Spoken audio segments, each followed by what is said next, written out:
Magandang araw na naman pong muli sa inyong lahat mga ka-vlog, boss, idol, regular viewer, silent viewer at kasama na rin po ang lahat ng mga OFW. Ang gagawin ko naman po ngayon ay magre-recharge po ako ng battery na totally empty. So matagal-tagal na pong na-stock itong battery na to sa sasakyan. Kasi itong sasakyan po na to ay mayroon po siyang piyesang hinihintay na hindi pa po dumarating. So mayroon po kasing sira itong power steering pump nya. Matigas po siya ikutin yung manubela. So habang hinihintay po sa Maynila pa po yung order nito, yung pyesa na to, dahil wala po dito sa province. So nakalimutan po itong battery na i-recharge. So ngayon po ay ipapakita ko totally empty po siya.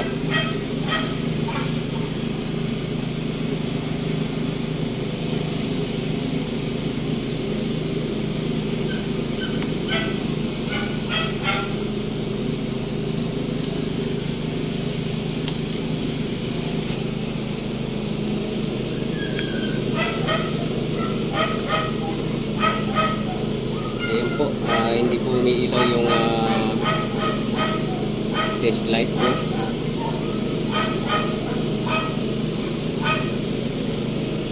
So ibig sabihin po talagang totally empty siya. So kaya ko po sinasabi to dahil at pinapakita ko dahil ito po yung magiging isang dahilan na para pahinain po yung inyong mga battery ng inyong sasakyan or kung ano pa man po. Kapag ganyang nangyari ay totally empty yung battery.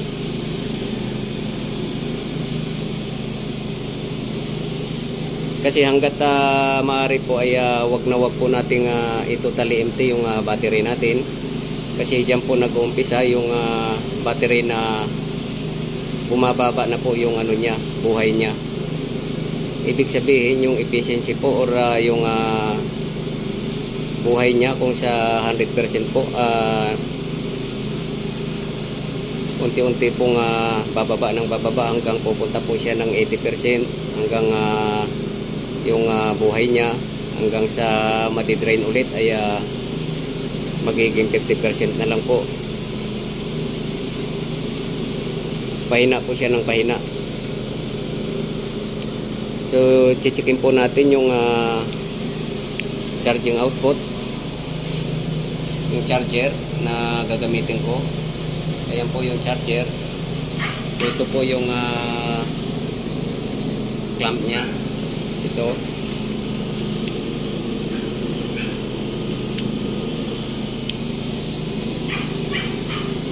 Ayan po. Ibig sabihin itong charger po ay may output po siya na kuryente. So nangangahulugan po itong battery ay totally empty po talaga siya. So nanganganib po yung ano niya, yung buhay po ng battery. Maaring hindi po siya makarecover na dahil luma na to or makaka-recover pa. So hindi po natin alam, malalaman na lang po to kung pagkatapos mag-charge ng buong maghapon po yung gagawin ko dito. At kapag hindi na po, so maaaring magpapalit na naman po ako ng tubig battery solution para iti-testing po kung kaya pa siyang ma-recover. Kapag ganyang mga nadi-discharge totally empty po yung load ng battery ay nahihirapan po talaga siyang maka-recover, lalo na po pag luma. So i-charge po natin. Ito po yung negative clamp.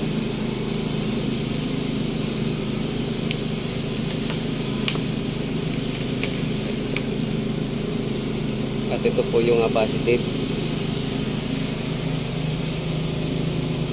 Zero po siya reading.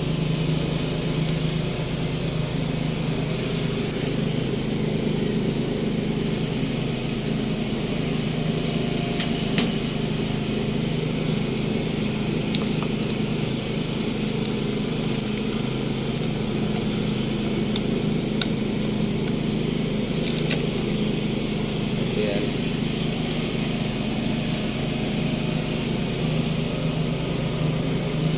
Ayan po, nagcha-charge siya.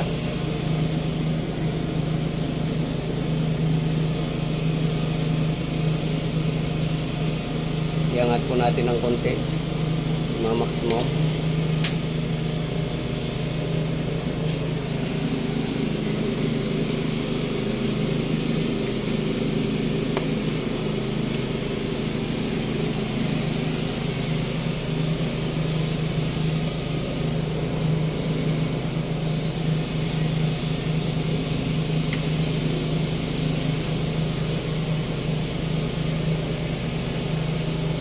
Ayan po, tumaas siya.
So malalaman po natin na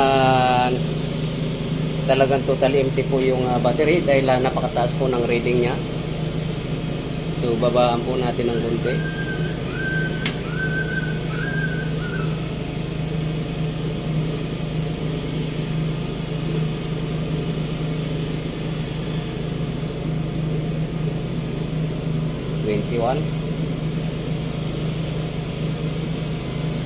So hanggang sa bababa po ng bababa yan dahil kapag habang naimbakan po ng kuryente yung battery ay bababa po ng bababa itong reading na to.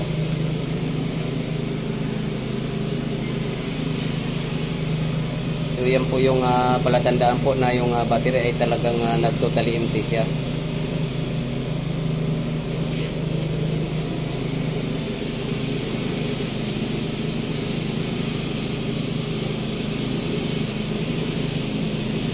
So malalaman na lang po to sa pagdating ng ititesting ulit po kung hindi po ba naapektuhan yung battery na to. Pero sa tingin ko po ay talagang apektado po yung pagka-discharge niya ng empty na yon dahil luma na po itong battery na to. So kaya ko po pinapakita para maging aware din po kayo sa inyong mga battery na kapag ganyang na-empty ay maaring hindi po makarecover na po at baka magpapalit na rin kayo ng bagong battery pag lagi-lagi po ganyan ang nangyayari.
So hanggang dito na lang po muna ang video kong ito.